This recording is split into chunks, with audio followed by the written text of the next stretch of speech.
lives because it's a moving ceremony.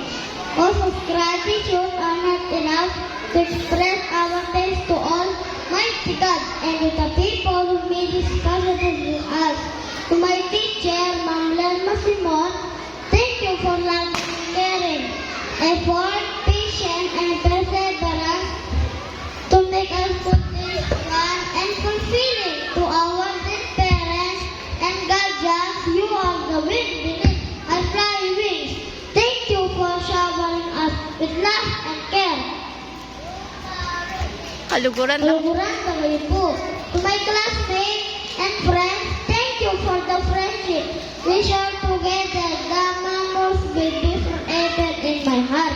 Once again, thank you and congratulations to all of us. Yes, we made it! Muli, palakpakan po natin si Renz Matthew D. Fernando, Kinder Blue, para sa kanyang pagpapahayag ng pasasalamat.